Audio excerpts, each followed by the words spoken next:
नमस्कार दोस्तों, जय हिंद।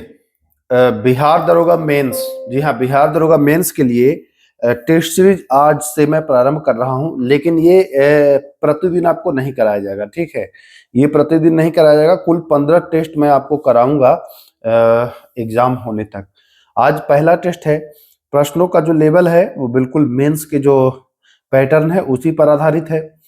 प्रश्नों का लेवल बहुत टफ नहीं रखा हूं, इसलिए नहीं रखा हूं क्योंकि बहुत टफ मेंस एग्जाम अगर आपने पहले दिया होगा तो देखा होगा कि बहुत टफ प्रश्न नहीं आता है। प्रश्न जो होता है वो सामान्यतः नॉर्मल होता है। हाँ, प्रश्नों का लैंग्वेज थोड़ा सा चेंज होता है, तो वो उस वजह से प्रश्न आपको जटिल हो जाता है। इस वीडियो में आपको 100 के 100 प्रश्न मिलेंगे, जिसमें सारे सब्जेक्ट शामिल होंगे, मैथ रीजनिंग सब शामिल होने वाला है। तो बिल्कुल धैर्य बना करके देखिए। और हाँ, कमेंट करिएगा वीडियो के आखिरी में कि कितना सही आपका हुआ है। इस वीडियो में अगर आप यूआर कैटेगरी से हैं तो कम से कम आपका 75 सही होना चाहिए, कम से कम। अगर इससे कम हो रहा है तो सुधार करने की जरूरत है। बाकी सारे कैटेगरी वाइज एक दो नंबर कम कर लीजिएगा, लेकिन इतना तय रखिएगा कि 70 से 75 के बीच सारे पुरुष का आना चाहिए, तभी आपका सुरक्षित माना जाएगा। ठीक है, तो जितने भी क्वेश्चन होंगे सबका आंसर आप अपना टिक कर लीजिएगा।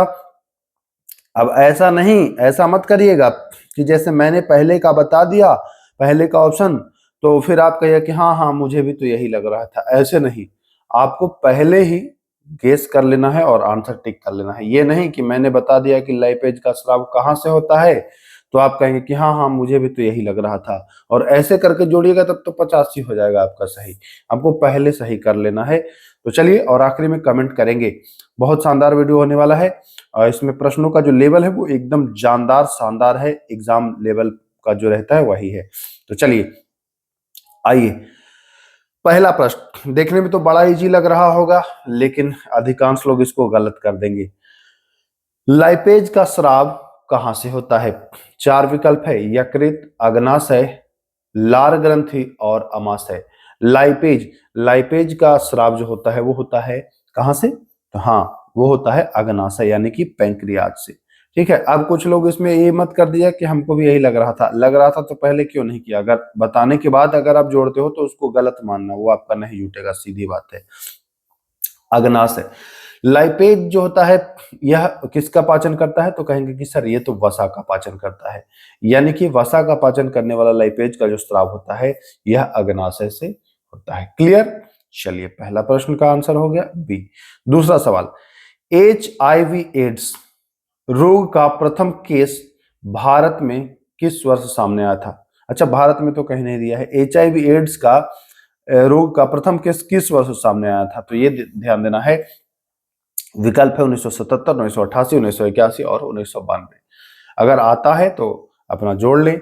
सही आंसर जो हो जाएगा वो क्या हो जाएगा? तो वो हो जाएगा सी विकल्प। ठीक है, यानी 1981। चलिए आइए, विचार करना है। देखिए, विचार करने वाले भी तीन चार प्रश्न आपको देखने पड़ेंगे, क्योंकि आ सकता है प्रश्न। गुप्त ऊष्मा के संबंध में निम्नलिखित कथनों पर विचार करें।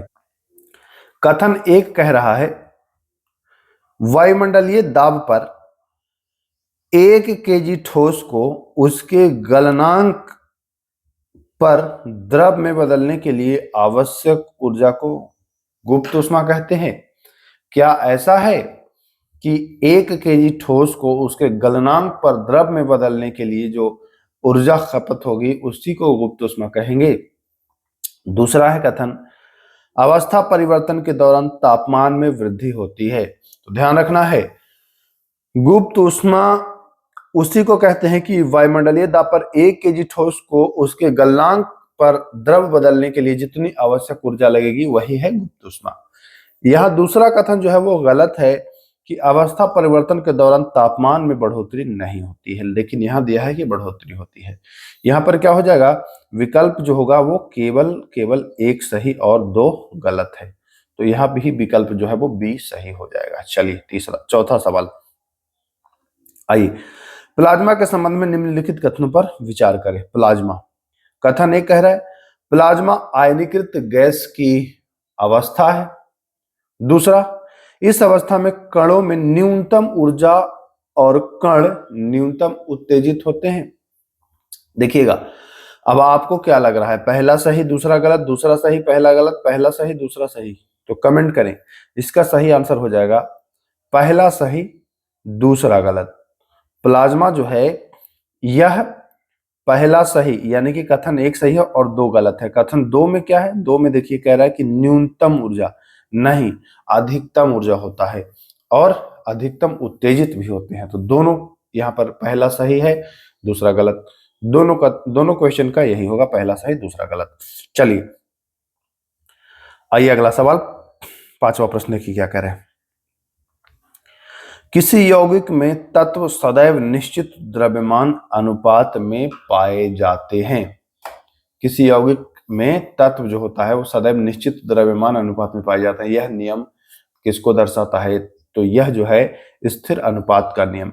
और यह नियम किसने दिया था, ये भी जरा आप बताएंगे। प्राउस्ट ने, ठीक है, प्राउस्ट ने दिया था। तो इंपॉर्टेंट है, ध्यान रखिएगा। परमाणु द्रव्यमानों का निर्धारण किसके आधार पर किया गया? परमाणु द्रव्यमानों का निर्धारण, विकल्प है भौतिक गुण, दूसरा है रासायनिक संयोजन, तीसरा है परमाणु आकार और चौथा है आवर्त सारणी। भौतिक गुण, रासायनिक संयोजन, परमाणु आकार और आवर्त सारणी। तो ध्यान रखिएगा विकल्प बी सही होगा, रासायनिक संयोजन के नियम पर। इस प्रश्न को रट लीजिए, सातवां प्रश्न को एग्जाम में छप जाएगा, सीधा बता रहा हूं। IUPAC का फुल फॉर्म, बिहार पुलिस में ये आ चुका है, मोस्ट इंपोर्टेंट है ये, NCERT साइंस का है क्वेश्चन ये। IUPAC तत्वों को मान्यता देती है दोस्तों। तो IUPAC चार विकल्प हैं, देखिए जो सही लग रहा है उसको आप कमेंट करें। तो मैं बता दूं, जब तत्वों को मान्यता दे रहा है तो ये अंतरराष्ट्रीय होगा, तो इंडियन वाला आप पहले काट दीजिए, इंडियन तो नहीं होगा, ठीक है। International union of pure and applied chemistry, international union of pure, जो शुद्ध तत्व हैं यानी प्योर वाला याद रखिएगा, आपके शुद्ध जो है उसको मान्यता देता है, लेकिन वो इंटरनेशनल का है, international union of pure and applied chemistry. Clear? तो इसका भी विकल्प जो है वो बी सही हो जाएगा। आइए आठवां सवाल, वायवीय श्वसन में पिरुवेट का विखंडन कैसे होता है? वायवीय श्वसन जब होता है वायु की उपस्थिति में, तो पिरुवेट जो होता है वो कार्बन डाइऑक्साइड और जल में तब्दील हो जाता है। किसमें? जल में तब्दील। लेकिन अवायवीय श्वसन में पूछे तो अवायवीय श्वसन में किस में बदलेगा? तो लैक्टिक अम्ल में बदलेगा। तो ध्यान रखिएगा, यहाँ पर वायवीय पूछ रहा है तो बताएंगे अवायवीय में ईस्ट में एथेनॉल में भी बदल जाता है, यह भी ध्यान रखना है। यहां हमारा आंसर सी विकल्प सही हो जाएगा। प्लाज्मा झिल्ली मुख्यतः किसकी बनी होती है? प्लाज्मा की जो झिल्ली होती है यह किसकी बनी होती है? कमेंट करें। कार्बोहाइड्रेट है, लिपिड है, प्रोटीन है, या दोनों लिपिड और प्रोटीन? तो ध्यान रखिएगा जो हो जाएगा वो लिपिड तथा प्रोटीन। चलिए, पादप कोशिका की कोशिका भित्ति, ये देखिए आपसे पूछता है, याद कर लीजिएगा। पादप कोशिका, जंतु कोशिका, जीवाणु की कोशिका भित्ति है ना, ये सब का पूछता है। तो नोट कर लीजिए, पूछा भी है मेन प्रारंभिक में भी। तो अगर आता है तो आप कमेंट करें। तो पादप की जो कोशिका भित्ति होती है वो होती है किसकी? वो होती है सेलुलोज की। जी हाँ, सेलुलोज की, ध्यान रखिएगा। चलिए अगला सवाल, कोशिका का अपशिष्ट निपटान तंत्र कहलाता है। कोशिका का जो अपशिष्ट निपटान तंत्र कहलाता है वो क्या कहलाता है? चार विकल्प है, माइटोकॉन्ड्रिया, लाइसोसोम, गोल्जी बॉडी या राइबोसोम्स। तो कोशिका का अपशिष्ट निपटान तंत्र जो होता है वो ये लाइसोसोम होता है। लाइसोसोम की खोज किसने की थी? तो लाइसोसोम की खोज किसने की थी? तो बताएंगे डुबे ने की थी। जी हाँ, डी डुबे। चलिए अगला सवाल, माइटोकॉन्ड्रिया में झिल्ली होती है। माइटोकॉन्ड्रिया में कितनी झिल्ली होती हैं? बहुत इजी लगता है ये सारा प्रश्न बहुत इजी लगता है, लेकिन इसका कमेंट करें आप, तब मैं जानूं कि माइटोकॉन्ड्रिया में कितनी झिल्ली होती है। तो बहुत लोगों को एक लग रहा होगा, किसी को तो दो भी लग रहा होगा और किसी को तो तीन लग रहा होगा। कुछ तो लोग ऐसे होंगे जो कह रहे होंगे कि तो झिल्ली ही नहीं होती है, लेकिन ध्यान रखिएगा माइटोकॉन्ड्रिया, मैं याद करा दूंगा आपको, टू मतलब टू समझ लिए, और टू मतलब दो, यानी दोहरी झिल्ली होती है, ध्यान रखिएगा। त्वरण का एसआई मात्रक क्या है? कमेंट करें, अगर आता है तो कमेंट भी कर सकते हो आप। तो जो त्वरण का एसआई मात्रक है, यानी कि एक्सेलरेशन का जो एसआई यूनिट है, वह क्या होगा? तो मीटर प्रति सेकेंड स्क्वायर। सेकंड से काम नहीं चलेगा, स्क्वायर भी लगाना है आपको, ध्यान रखिएगा। चलिए अगला सवाल की ओर बढ़ते हैं।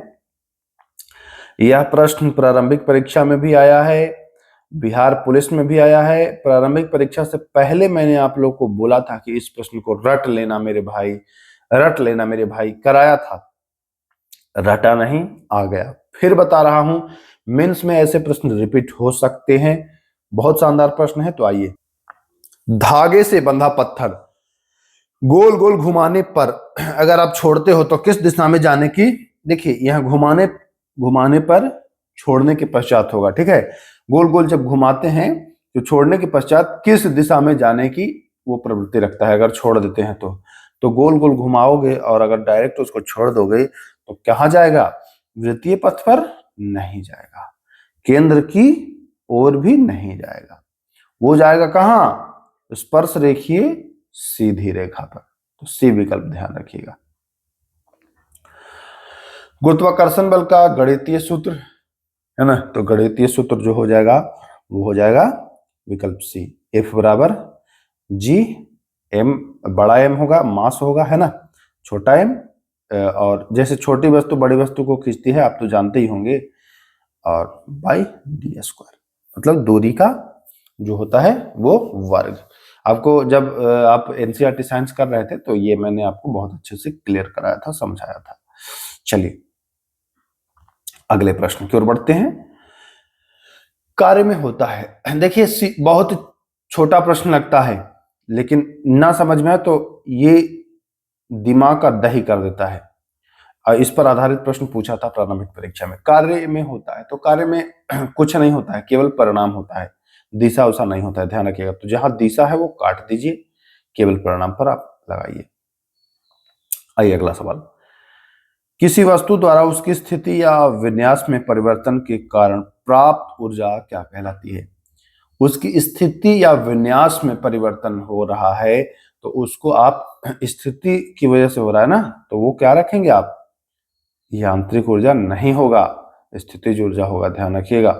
चलिए 1 वाट बराबर होता है, 1 वाट बराबर होता है, क्या होता है? 1 जूल होगा, और सेकंड तो होगा ही, बट गुणे होगा या भाग होगा? तो 1 वाट बराबर 1 जूल प्रति सेकंड, ठीक है। चलिए आधुनिक मानव का निकटतम पूर्वज, यह भी महत्वपूर्ण प्रश्न है, बिहार पुलिस में पूछा गया है। तो जब मैं आप लोगों को कहता हूं कि बिहार पुलिस में पूछा गया है तो आप लोग समझते होंगे ना ये तुच्छ प्रश्न है। मैं एक चीज बता दूं, बिहार दरोगा से ज्यादा कठिन प्रश्न होता है बिहार पुलिस का। अगर मन में कभी घमंड लग रहा हो कि मैं तो दरोगा की तैयारी करता हूं, तो एक बार बिहार पुलिस का एग्जाम दे करके देख लेना मेरे भाई। प्रारंभिक परीक्षा अगर आप दरोगा का निकाल रहे हो तो बिहार पुलिस का एक बार दे के देख लेना, दिमाग ठिकाने लग जाएगा। तो हल्के में मत कभी भी लीजिएगा बिहार पुलिस एग्जाम को। उसके जो क्वेश्चंस होते हैं ना, मैंने बहुत नजदीक से देखा है भाई, बता रहा हूं ना, बहुत सारे प्रश्न बिहार पुलिस से डायरेक्ट उठा लेता है। जैसे वो अभी जो बताया था धागा घुमाने वाला, वो एकदम वो प्रश्न उठाया था। मैं क्यों बता देता हूं आप लोग को, क्योंकि मैं गुजरा हूं इन परिस्थितियों से। बिहार पुलिस भी दिया हूं, बिहार दरोगा तो न जाने कितनी बार दिया, तो मैंने देखा कैसे प्रश्न कहां से लपेट देता है, इसलिए मैं आप लोग को इतना सटीक चीज बता पाता हूं, ठीक है। चलिए तो आधुनिक मानव का निकटतम पूर्वज जो होगा वो होगा क्रो-मैग्नन मानव, ध्यान रखिएगा। वे सूक्ष्म जीव जो सड़े गले पदार्थों को सरल पदार्थों में बदल देते हैं, सड़े गले जो पदार्थ हैं उनको सरल में बदल देता है, और वह क्या होगा? तो वह होगा, समझ ही गए होंगे, अपघटक, ठीक है। अगला सवाल, मेंडल के प्रयोग में इनमें से कौन सा लक्षण शामिल नहीं था? देखिए प्रश्न तो बहुत ही तुच्छ लग रहा होगा, लेकिन दिमाग में लहर उत्पन्न करा देगा ये प्रश्न। मैं शुरुआत में ही कहा था कि देखने में बहुत ही तुच्छ प्रश्न लगेगा, सामान्य लगेगा, लेकिन दिमाग में लहर उत्पन्न करा देगा। ऐसा ऐसा प्रश्न है, एग्जाम में भी बिल्कुल ऐसे ही प्रश्न आते हैं, दिमाग में तूफान मचा देगा। तो ध्यान दीजिए, मेंडल के प्रयोग में शामिल जो था, मैं उसकी बात बता दूं तो पुष्प का रंग नीले बैगनी, आपको जब मैं पढ़ाया हूं प्रारंभिक परीक्षा वाला क्लास अगर किया होगा तो ये सब तो आप हलवा समझेंगे इन सब प्रश्नों को। तने की लंबाई में भी, बौने पौधे, लंबे पौधे, पुष्प की स्थिति में भी जो होता है गोल झुर्रीदार, है ना, ऐसे बताया था आपको। जड़ की लंबाई का जिक्र कहीं नहीं किया गया है, तो डी विकल्प हो जाएगा कि जड़ की लंबाई वाला लक्षण जो शामिल नहीं था। और देखिए लंबाई जो होगा ये प्रभावी लक्षण होता है, ये भी पूछता है कि लंबाई कैसा लक्षण है, प्रभावी। और बौनापन, बौनापन ये होता है अप्रभावी। तो दोनों पॉइंट नोट कर लीजिएगा। देखिए 2-3 करंट भी पूछ सकता है, तो उससे इनकार नहीं किया जा सकता है। अभी हाल ही में गणतंत्र दिवस मनाया गया है, तो ये गणतंत्र दिवस का थीम क्या रहा, थीम पूछ सकता है आपसे। तो थीम याद रखिएगा, वसुदैव कुटुंबकम नहीं है, वंदे भारतम 150 वर्ष, वंदे भारत के 150 वर्ष याद रखना है आपको। सी विकल्प यहाँ भी सही हो जाएगा।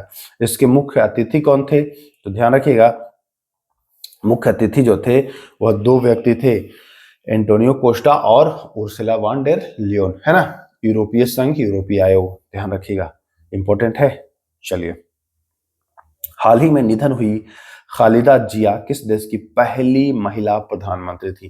खालिदा जिया का निधन हुआ था और यह आपके पड़ोसी देश यानी कि बांग्लादेश के पहले, तो कहेंगे हाँ ये आता था। देखिए बताने के बाद तो सबको आ जाता है, पहले आए उसी को काउंट करना है, मैं फिर बता दे रहा हूं।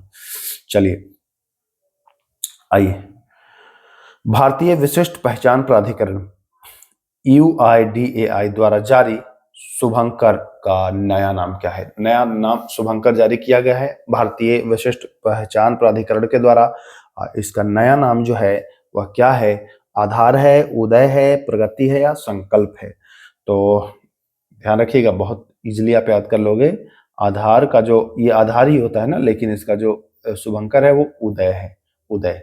तो देखिए लग भी रहा होगा आपको उदय जैसे, तो उदय ध्यान रखिएगा। चलिए, अभी आपने हाल ही में चर्चा में देखा होगा कि अमेरिका ने वेनेजुएला के राष्ट्रपति को लपेट दिया था, उठा के ले गया।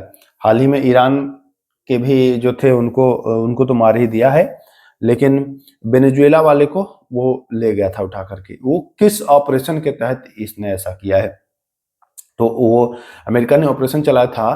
पहले आप कमेंट कर लें या पहले आप नोट कर लें अगर आपको आता है तो, नहीं तो बताने के बाद कहेंगे कि हाँ मुझे आता है। तो ध्यान रखिएगा, ऑपरेशन एब्सोल्यूट रिजॉल्व, जी हाँ ऑपरेशन एब्सोल्यूट रिजॉल्व के द्वारा ऐसा किया गया था। चलिए आगे चलते हैं। दीपवंश किस धर्म का साहित्य ग्रंथ है। बहुत हल्का हलवा प्रश्न लग रहा होगा, लेकिन दिमाग में ये लहर उत्पन्न कर देता है। तो दीपवंश दीपवंश मतलब कि बौद्ध धर्म, ध्यान रखिएगा। आइए चलिए 28वां प्रश्न, नेचुरल हिस्ट्री तो जानते होंगे कि प्लिनी का है नेचुरल हिस्ट्री के लेखक, लेकिन ये भारत और किस देश के मध्य व्यापारिक संबंध को दर्शाता है, यह जानकारी दी गई है। तो ये होगा भारत और इटली, ध्यान रखिएगा, डी विकल्प सही।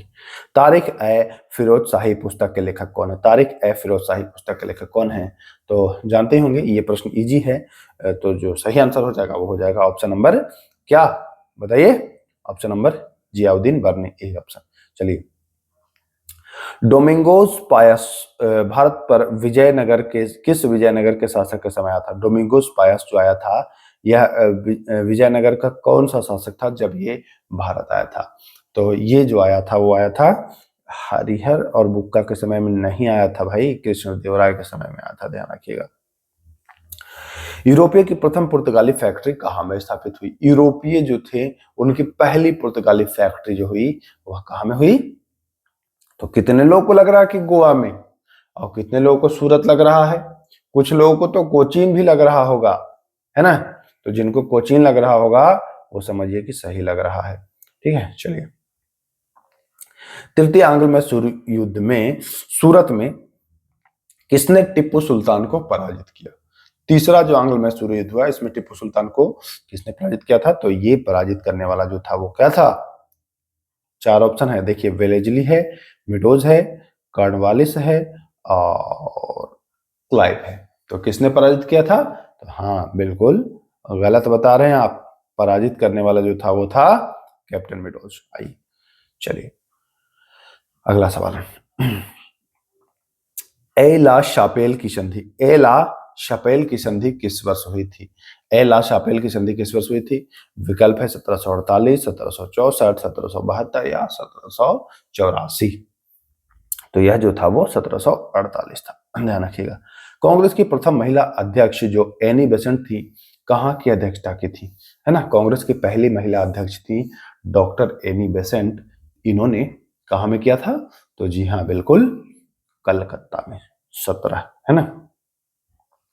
चलिए, अप्रैल थेसिस नामक क्रांतिकारी योजना किसने प्रकाशित की? अप्रैल थेसिस, तो 4 विकल्प हैं, मार्क्स हैं, कार्ल मार्क्स, लेनिन है, स्टालिन है और ट्रास्टकी। तो अप्रैल थीसिस नामक क्रांतिकारी योजना जो प्रकाशित किया गया था, यह लेनिन के द्वारा किया गया था। तो ध्यान रखिएगा, विकल्प बी यहाँ पर सही हो जाएगा। आइए, किस ग्रह पर कैलोरिस वेसिन पाया जाता है? किस ग्रह पर कैरोलिस वेसिन पाया जाता है? 4 ऑप्शन आपके सामने है, बुध, मंगल, शुक्र और शनि। तो कैलोरिस वेसिन जो है वह आपके बुध ग्रह पर पाया जाता है। जी हाँ, बुध ग्रह के बारे में बातें आप जान लीजिए। सूर्य के देखिए सबसे नजदीक स्थित है बुध, ठीक है, फिर है शुक्र, फिर है पृथ्वी, फिर है मंगल, है ना, फिर पृथ्वी है, बृहस्पति नहीं लिखा हूं, फिर बृहस्पति, शनि, अरुण और वरुण। तो ये ध्यान रखना है आपको। ब्लैक होल, ब्लैक होल शब्द का प्रयोग सर्वप्रथम, ये नहीं लोकप्रिय बनाने की बात की जा रही है कि ब्लैक होल जो शब्द था इसको लोकप्रिय किसने बनाया था? 4 विकल्प है, आइंस्टीन, हॉकिंग या जॉन व्हीलर और न्यूटन।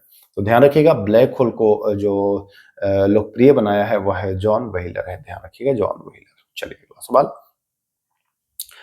चंद्रमा अपनी कक्षा में पृथ्वी से अत्यधिक दूरी पर होता है, तो उस स्थिति को क्या कहते हैं? बहुत ही देखने में तुच्छ प्रश्न लग रहा होगा, लेकिन आपको ऑप्शन में फंसा देगा। 3 ऑप्शन आपके सामने फंसाने वाला रहेगा। एक पूर्णिमा, कुछ को तो पेरिजी लगेगा और कुछ को एपोजी भी लगेगा।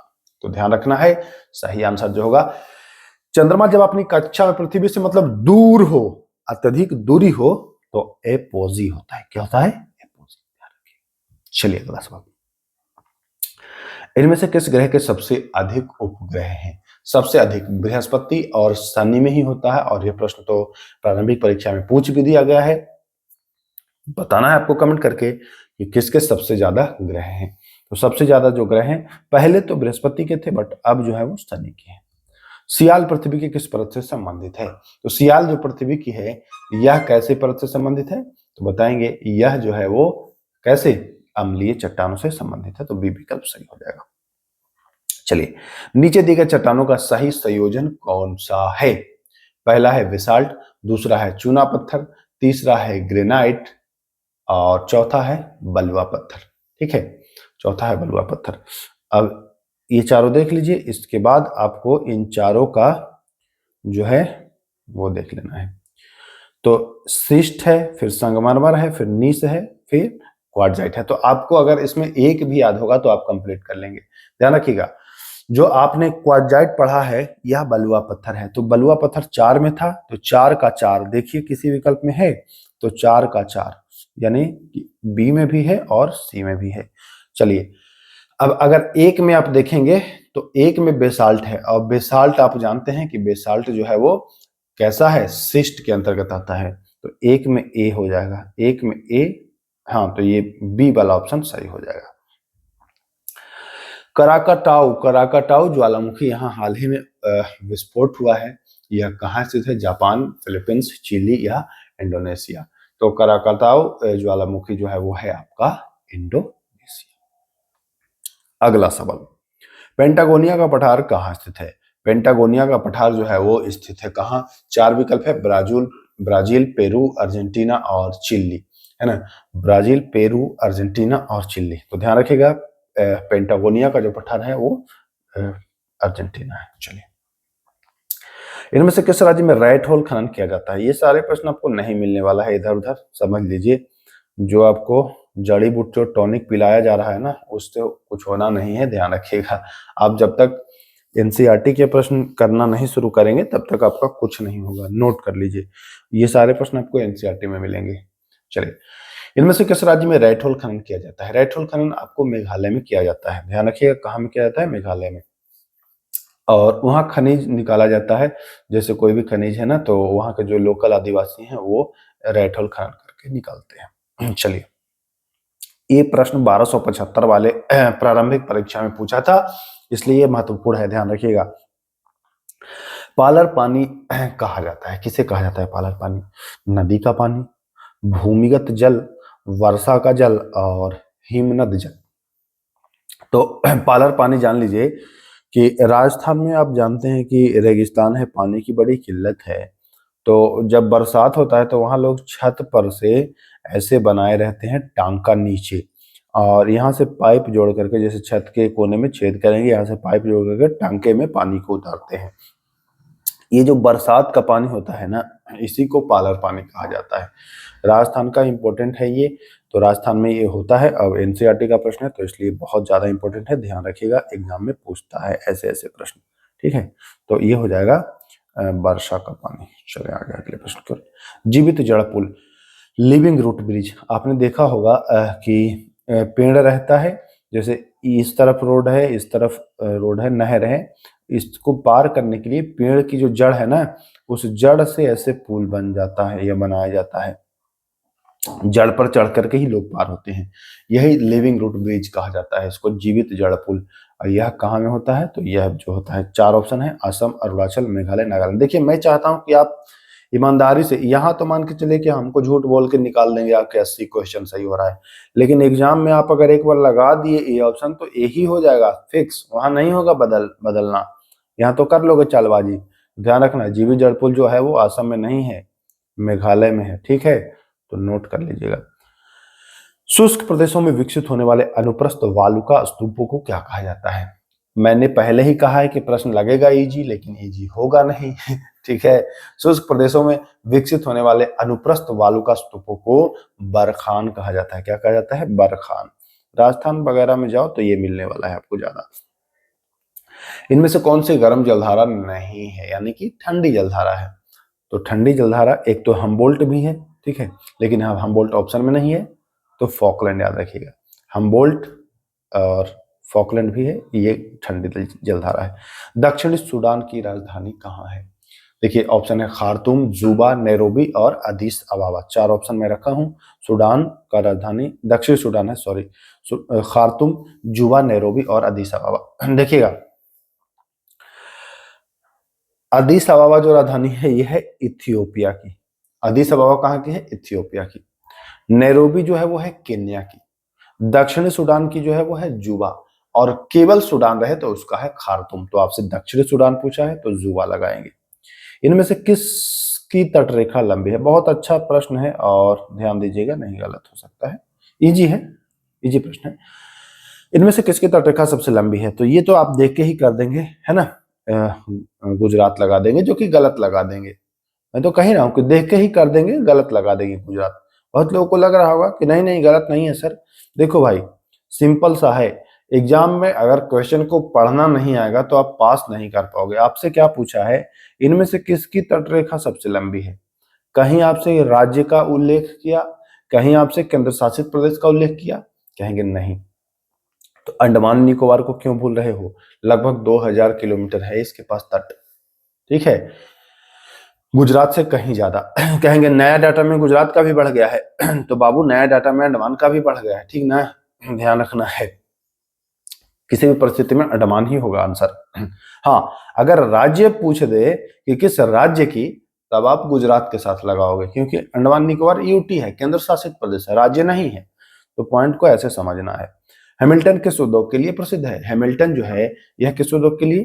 तो इसको तो सभी लोग लगाएंगे ही, कपड़ा उद्योग, जो कि गलत लगाएंगे। हैमिल्टन जो है वो लौह इस्पात उद्योग है, भाई ध्यान रखना है। आयुर्वेद दिवस कब मनाया था? देखिए, प्रारंभिक परीक्षा के पहले जो मैं वीडियो उपलब्ध करा था दिवस वाला, उसमें मैं चीख के चिल्ला के बताया था कि अंतरिक्ष दिवस पढ़ लो, अंतरिक्ष दिवस पढ़ लो, लेकिन आप लोगों ने नहीं पढ़ा। 23 अगस्त वाला आया था कि नहीं आया था? अब आयुर्वेद दिवस कह रहा हूं, पढ़ लो पढ़ लो पढ़ लो, 23 सितंबर। ठीक है, इंपॉर्टेंट है, आ जाएगा, छप जाएगा एग्जाम में। चलिए आइए अगला सवाल।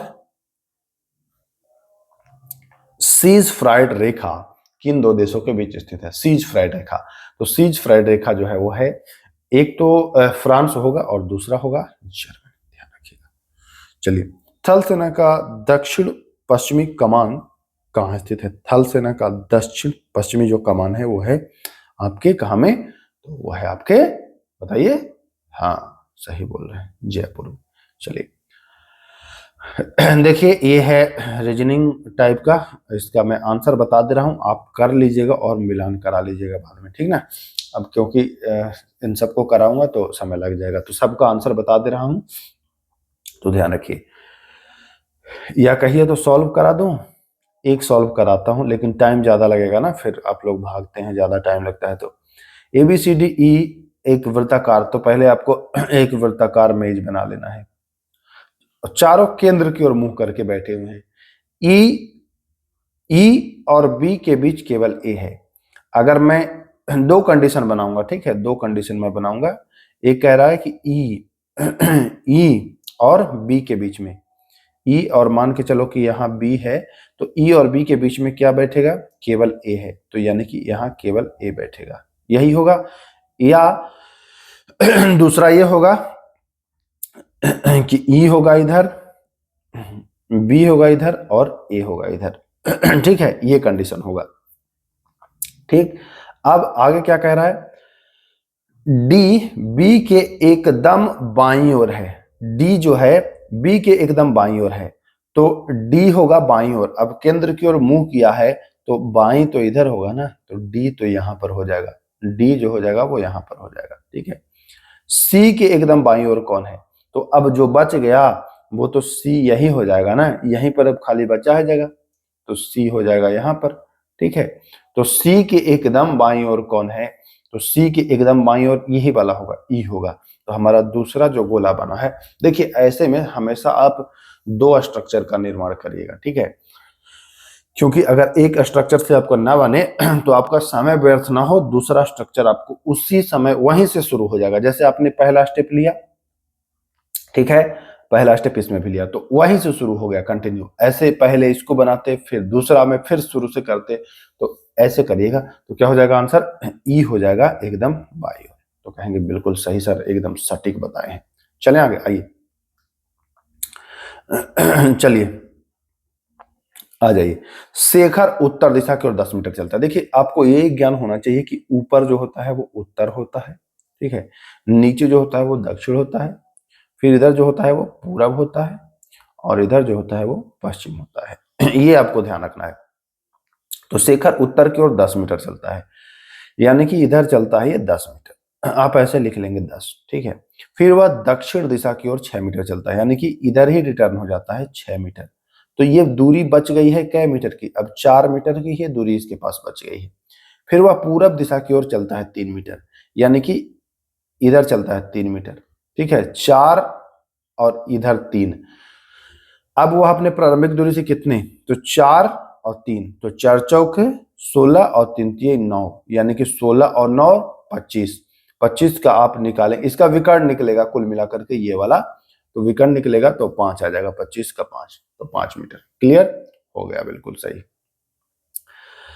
अगला श्रेणी का पद कौन होगा? ये आप बिल्कुल कर लीजिएगा, इजिली है, कोई दिक्कत नहीं होगा, है ना, ये कर लीजिएगा। चलिए ठीक है, देखिए आप कहेंगे कि बता ही दीजिए, तो यहां पर ध्यान रखिए, 5 है, 1 बढ़ा, 6 है, अब क्या बढ़ा?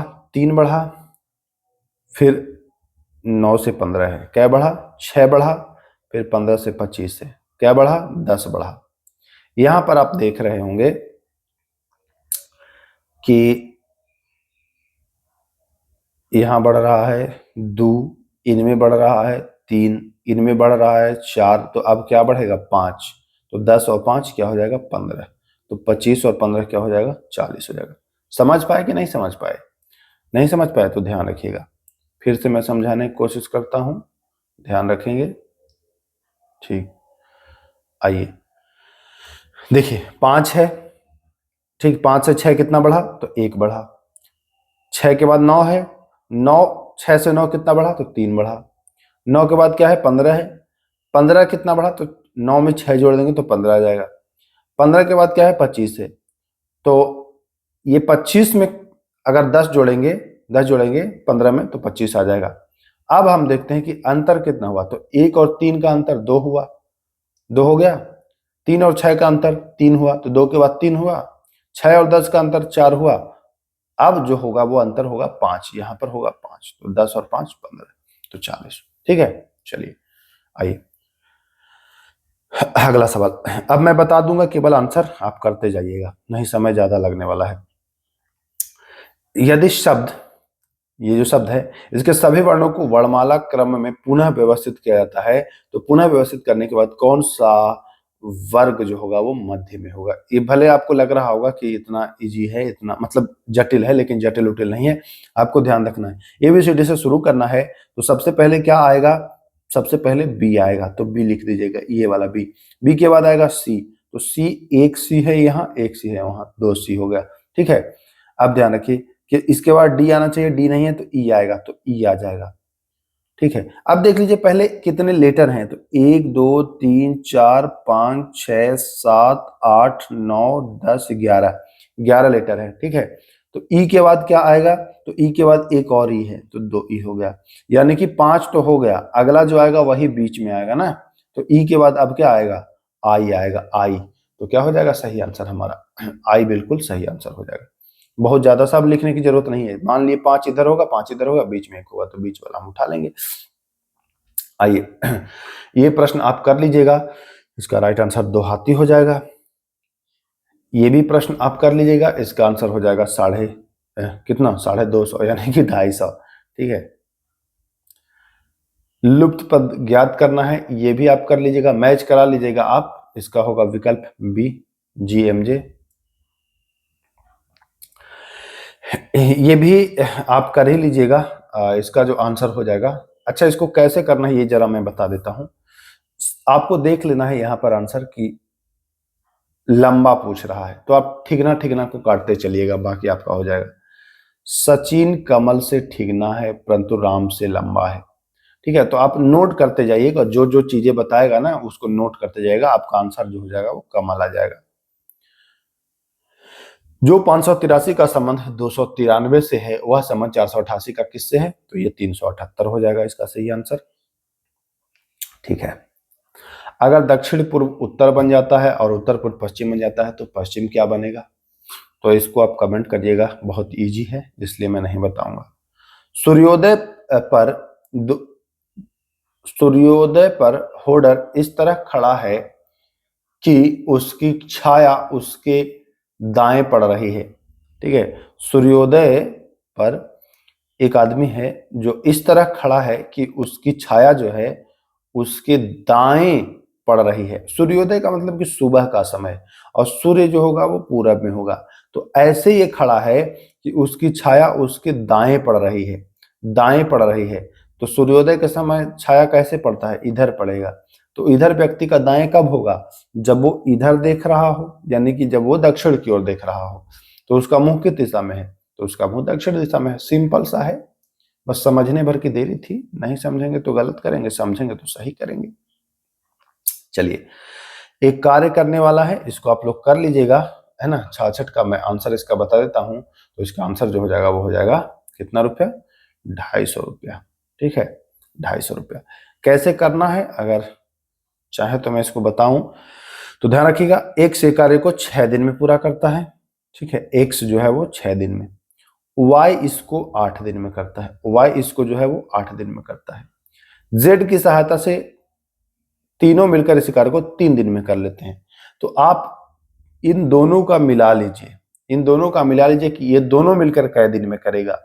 ठीक है, ये दोनों मिलकर कै दिन में करेगा। उसके बाद आप उससे क्या करिएगा कि जेड के दिनों से घटा लीजिएगा, जेड का अपना निकल जाएगा कि जेड कै दिन में किया है, उसी के अनुसार आप इसका अनुपात निकाल करके और 2000 रुपये में बांट लीजिएगा। ठीक है, तो जब बांटेंगे तो आएगा 250 रुपया आंसर। समझ पाए। अब आप सोच रहे होंगे कि सर बता ही दीजिए। ठीक है, तो चलिए बता ही देता हूँ, थोड़ा सा समय लूंगा लेकिन बता दूंगा। तो ध्यान रखिए, ए और बी से मैं पहले काम करा लेता हूं। तो ए और बी से, यानी पहले कुल काम है, तो कुल काम 3 दिन में करता है, तो हम 1/3 कर लेंगे, ठीक है, 1 दिन का काम। ए और बी, तो ए और बी 48/14, यानी कि 14 बटे जो हो जाएगा 48 हो जाएगा, 14/48 हो जाएगा, 48 हो जाएगा। तो आप इसको काटिए 7/24। अब यहाँ पर आप 7/24 करके हम इसका केवल जेड का निकाल रहे हैं, जेड का निकाल रहे हैं। तो 8 और यहाँ हो जाएगा 7, यानी कि ये 24 दिन में करेगा। ये कै दिन में करेगा? 24 दिन में। अब ध्यान रखिएगा, यहाँ पर समझने की बात है, एक्स 6 दिन में करता है, ठीक है, वाई 8 दिन में करता है, जेड कै दिन में? 24 दिन में करता है। अब ये तो दिन है, जब ये 24 दिन में आप करेंगे तो आप मतलब स्लो काम कर रहे हैं, आपको पैसा कम मिलना चाहिए, यही ना। इसका एलसीएम निकालिए, एलसीएम निकाल को इनको पैसे के अनुपात में बदलना है, तो 24 आएगा इसका एलसीएम, तो 6:4, 6 चौके 24, 8 तिहै 24 और 24 का 1 मतलब 24, है ना। यानी कि 4, 3 और 1 अनुपात आया। याद रखिएगा, 4 एक्स को मिलेगा चौथा भाग, वाई को मिलेगा 3 भाग और जेड को मिलेगा केवल 1 भाग, ठीक है। तो अब इसका हम जेड को कह रहा है, तो 2000 रुपया में जेड का 1 भाग है और कुल भाग है 4, 3, 7, 1, 8, 8। तो इसको काटिएगा तो 250 में 8 से गुणा करिएगा, 250 होगा, तो 250 ये सही आंसर हो जाएगा जेड का। अगर आपसे पूछता कि वाई का, तो वाई की जगह आप 3 रख देते, यानी 750। अगर आपसे पूछता एक्स का, तो एक्स का हो जाता है 1000। क्लियर है? कोई दिक्कत किसी को नहीं। असंगत को छांटे, असंगत को छांटे, तो असंगत इनमें से, अच्छा बहुत लोगों को ये में लगेगा कि वर्ग, लेकिन वर्ग नहीं होगा, ये घन होगा, घन होगा, है ना। 3D इसमें होता है, 3B में। चलिए, एक वस्तु को 153 में बेचने पर 10% की हानि होती है, यानी कि 90 बराबर है 153, 90 बराबर है 153, तो बस यही कर लेना है, 90 बराबर 153, है ना, ठीक है। इसको काटिए तो 9 1 मतलब 9 और 9 7 63, यानी कि 170 रुपए का वस्तु था, ठीक है। अब हमको 20% लाभ का बेचना है, यानी 34 रुपए और ऐड करिएगा, तो 204 रुपए में, ये ऑप्शन। अच्छा, 204 ही होगा ना, 17 दूना 34, ध्यान रखिएगा 204 या 214। तो अगर 170 का था तो 20, ये तो करने की बात है भाई, 17 दूना 34, हाँ 204, ठीक है, 214 नहीं होगा, 204 होगा। चलिए चलते हैं आगे, समझ गए। आइए देखिएगा, 20% चक्रवृद्धि ब्याज पर धनराशि न्यूनतम कितने पूर्ण वर्षों में दोगुनी हो जाएगी? न्यूनतम, कम से कम कितने वर्षों में दोगुनी हो जाएगी? कितने वर्षों में दोगुनी हो जाएगी भैया? तो 20% चक्रवृद्धि ब्याज पर जो धनराशि है वो कम से कम आपका दुगुना होना है, तो वो 4 वर्षों में हो जाएगा, कम से कम, ठीक है। इसके लिए एक आप नियम जान लीजिए, नियम 72 नोट कर लीजिए, नियम 72, ये दोगुना होने वाला में, तेगुना होने वाला में बहुत कम करता है। नियम 72 रहे, 72 लिख देना है आपको अपने मन से, उसके बाद जितना प्रतिशत है उससे भाग देना है, भाग देना है। तो देखेंगे कि 20 तिहाई 60, अभी भी 12 बच रहा है, यानी कि 3 से ज्यादा, 3 से ज्यादा, 3 से ज्यादा कौन है? 4, 5 नहीं होगा, क्योंकि 20 पंजे 100 हो जाता है, अब 20 चौके 80 हो जाता है। आपको 3 से ज्यादा, और यहाँ न्यूनतम वर्ष पूछ रहा है, मतलब कम से कम, तो 3 वर्ष में तो होगा नहीं, क्योंकि 60 ही होना चाहिए, 3 वर्ष से ज्यादा होगा है, हो रहा है, यानी कि चौथा वर्ष वो चला जा रहा है 4 वर्ष में। तो ऐसे याद रखिएगा। देखिए, अगर आपसे पूछता है कि 15% पर, तो 72 लिखेंगे ही, बहुत इजी शॉर्टकट बता रहा हूं, सब पर काम करेगा। 72 आपको लिखना है, बस परसेंटेज से भाग दे देना है। तो 15 चौके 60, तो 60, फिर भी बच गया 12, तो 4 से ज्यादा, यानी कि 5, 15 हो। अगर पूछ दे आपको 18, तो 18 चौके सीधे 4 वर्ष होगा ही। अगर आपसे पूछ दे 13, तो 13 5 65, बच गया तो 6 वर्ष, मतलब जो बचा तो ये अगला साल वो हो जाएगा पूरा, ऐसे याद रखना है। 11 से 50 तक ऐसी कितनी संख्याएं हैं जो 7 से विभाजित हैं? तो वो हो जाएगा 4। चलिए, 113 सही 1/7 घन मीटर आयतन वाले गोले का व्यास कितना होगा? तो 6 मीटर होगा। ये बना लीजिएगा, हल कर लीजिएगा। चलिए 72 का जो सवाल होगा वो आंसर होगा, रोक के अपना बना लीजिए, फिर मैं आंसर बता दे रहा हूं। तो इसका आंसर होगा 240 सेंटीमीटर स्क्वायर। निम्नलिखित में से कौन सा कारक भारत में जनसंख्या के असमान वितरण को सर्वाधिक प्रभावित करता है? ऑप्शन है ट्रेड यूनियन नीतियां, भाषा विविधता, राष्ट्रीय आय, और चौथा जो है वो क्या है, मृदा उर्वरता और जल उपलब्धता। तो बिल्कुल सही हो जाएगा डी।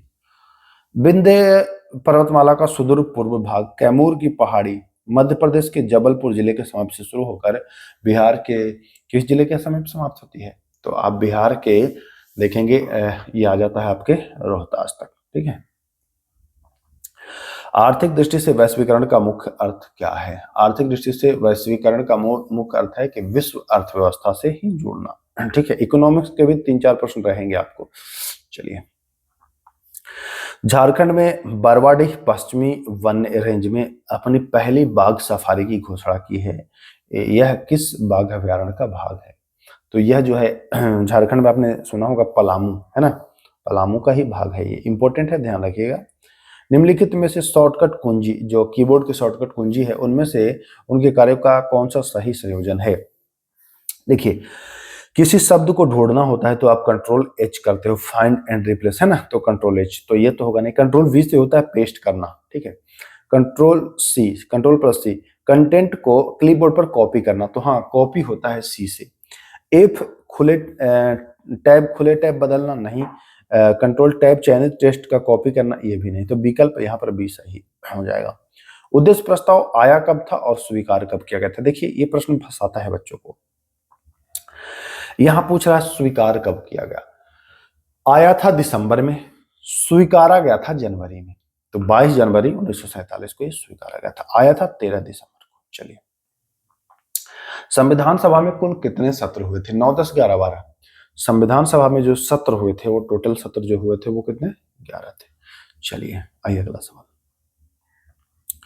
14 वर्ष से कम आयु वर्ग के बच्चों को, 14 वर्ष से कम उम्र के बच्चों को खतरनाक कार्यों में लगाना किस अनुच्छेद का उल्लंघन है? अगर आप ऐसा करते हैं तो आप अनुच्छेद किसका उल्लंघन करते हैं भाई? तो आप करते हैं 24 का उल्लंघन। चलिए, किस समिति में लोकसभा के सर्वाधिक सदस्य होते हैं? लोकसभा के सर्वाधिक सदस्य किसमें होते हैं?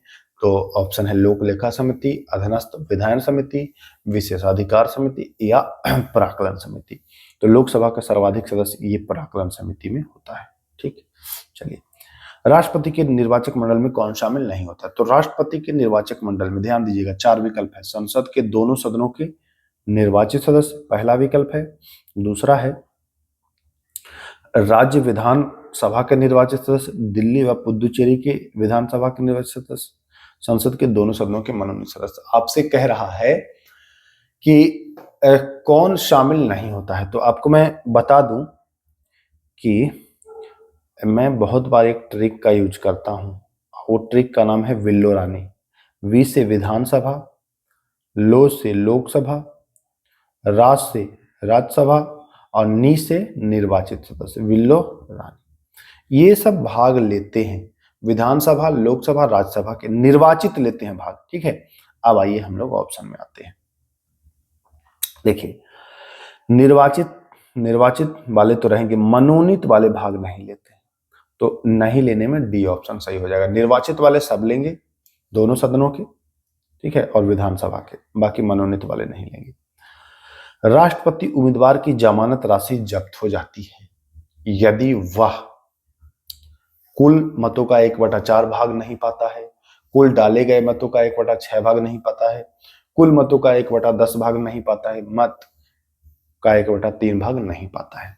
तो ध्यान रखिएगा, जितने वोट पड़े हैं अगर उसका 1/6 भाग नहीं पाया तो जब्त हो जाएगा उसका जमानत राशि, जो जमानत राशि जमा करता है वो। अच्छा, जमानत राशि कितनी होती है? 15,000 की 25,000? कोई कमेंट करके बताए मुझे। चलिए, अगला सवाल। आपातकाल की घोषणा जारी होने के कितने समय के भीतर संसद के दोनों सदनों से अनुमोदन आवश्यक है? तो जब आपातकाल हो जाता है तो भैया 1 महीने, कितने दिन? 1 माह के भीतर आप इसको अनुमोदन कराइए। उपराष्ट्रपति को हटाने का संकल्प कहाँ प्रस्तुत किया जाता है? सीधा प्रश्न आपसे छपेगा एग्जाम में। लोकसभा में, राज्यसभा में, दोनों में, या राष्ट्रपति के समक्ष? तो उपराष्ट्रपति को हटाना जो है आपको, तो आप जानते हैं उपराष्ट्रपति राज्यसभा का पदेन सभापति होता है, तो राज्यसभा में ही शुरू होगा और क्या। अर्थशास्त्र में सीमांत उपयोगिता से क्या अभिप्राय है? तो अर्थशास्त्र में सीमांत उपयोगिता से प्राप्त है अतिरिक्त एक इकाई के उपयोग से प्राप्त अतिरिक्त संतुष्टि। ध्यान रखिएगा, बी विकल्प सही हो जाएगा। निम्नलिखित में से कौन सा अल्पकाल यानी कि शॉर्ट रन है ना, शॉर्ट टर्म, शॉर्ट रन नहीं शॉर्ट टर्म में उत्पादन का परिवर्ती कारक माना जाता है? ठीक है, कौन सा अल्पकाल यानी कि शॉर्ट रन में उत्पादन का प्रतिवर्ती कारक माना जाता है? प्रश्न तो बड़ा जटिल है भाई, लेकिन क्या करेंगे। मांग कह रहा हूं, ये चार ऑप्शन है, भूमि, पूंजी, श्रम और उद्यमिता। भूमि, पूंजी, श्रम और उद्यमिता। तो ये प्रतिवर्ती कारक जो माना जाता है ये श्रम माना जाता है, श्रम, ध्यान रखिएगा। चलिए, ये चक्रवृद्धि ब्याज का प्रश्न है, इसको आप कर लीजिएगा। इसका राइट आंसर जो हो जाएगा वो क्या हो जाएगा, तो ये हो जाएगा ए विकल्प 2278। चलिए, हाँ ये भी अच्छा, चक्रवृद्धि ब्याज से बहुत प्रश्न आता है मेरे भाई, इसीलिए चक्रवृद्धि ब्याज के प्रश्न में ज्यादा ठूसा हूं। तो इसका जो राइट आंसर होगा वो कर लीजिएगा, चेक करिएगा आप। 50,000 हो सकता है ऑप्शन गलत भी बता दूं, लेकिन आप एक बार मिलान करा के देख लीजिएगा। एक संख्या और उसके 3/5 मानने का अंतर मध्य 50 है, वह संख्या क्या है? मतलब 3/5, एक संख्या और 3/5। 3/5 का मतलब क्या होता है देखिएगा, 3/5 का मतलब होता है 60, यानी कि 100 और 60, 40% बराबर 50 है, तो 100% बराबर 40 ढाइये, 40 ढाइये 100, 50 ढाइये कितना होगा, 125 ना, तो लगा दीजिएगा 125। ठीक है, 125 हो जाएगा 90 का 125। हाँ, डी ऑप्शन। श्याम राम से 7 वर्ष छोटा है। देखिए बड़ा इजी प्रश्न है। श्याम राम से 7 वर्ष छोटा है, उनकी आयु का अनुपात 7:9 है, यानी कि 7 वर्ष बराबर अनुपात में अंतर क्या है, छोटा है, तो यही है ना इन दोनों का अंतर 2, तो 7 बराबर 2, 1 बराबर 3.5। अब श्याम का पूछ रहा है, तो श्याम छोटा है तो छोटा वाला कर लीजिए, 3.5 गुने 7 कर लीजिए, तो 7 21 और 3.5 24.5। बिल्कुल, एक कार्य ए 10 दिन में और बी 15 दिन में पूरा करता है। अगर दोनों एक साथ कार्य करें तो 15 दही को 150 बटे 15 10 25, 25 छक्का 150, चटनी बना के आप करेंगे। 2 सेकंड का प्रश्न है ये सब।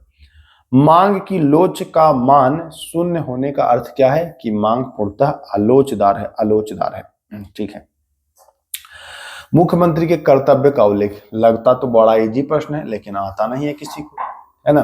तो मुख्यमंत्री के कर्तव्य का उल्लेख जो है वो किस में है, 168 में, 67 में, सॉरी 68 में।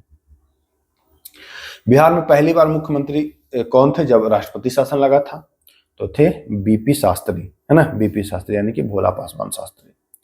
विशेषाधिकार लेख यानी कि जो संविधान में रीट का है उल्लेख, वह किस देश के संविधान से ग्रहण किया गया है, तो रीट जो है वो किया गया है ना अमेरिका से ना ब्रिटेन से। सही सुमेलित करें।